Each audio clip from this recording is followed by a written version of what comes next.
اللہ الرحمن الرحیم۔ السلام علیکم سامعین و ناظرین، کیا آپ چاہتے ہیں کہ آپ اور آپ کی فیملی حتیٰ کہ آپ کے ہمسائے بھی بغیر کسی خرچ کے، 1 روپیہ خرچ کیے بغیر سیکیورٹی کیمروں کے، بغیر گارڈ کے حفاظت میں رہیں اور کوئی بال بھی باقی نہ کر سکے، اور وہ بھی پوری گارنٹی کے ساتھ؟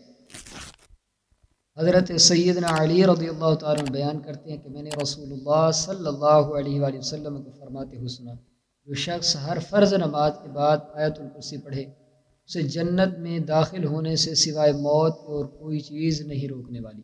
اور اسی طرح اسی حدیث مبارکہ میں پیارے آقا صلی اللہ علیہ وآلہ وسلم ارشاد فرمایا، جو شخص بستر پر لیٹتے وقت آیت الکرسی پڑھتا ہے تو اللہ تعالیٰ اس کے گھر اور اس کے پڑوس کے گھر اور اس کے ارد گرد کے گھر کو ہر برائی سے امان عطا فرماتا ہے۔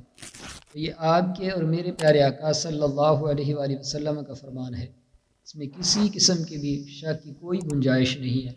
تو باقاعدگی کے ساتھ ہر فرض نماز کے بعد آیت الکرسی پڑھیں، اور رات کو سوتے وقت بستر کو 3 مرتبہ جھاڑ کے آیت الکرسی پڑھ کے سوئیں، اور اللہ تعالیٰ کی رحمتوں اور برکتوں کو سمیٹیں، اور ہمیں بھی اپنی دعاؤں میں یاد رکھیں۔ ملتے ہیں کسی اگلی خوبصورت ایسی ویڈیو میں۔ السلام علیکم۔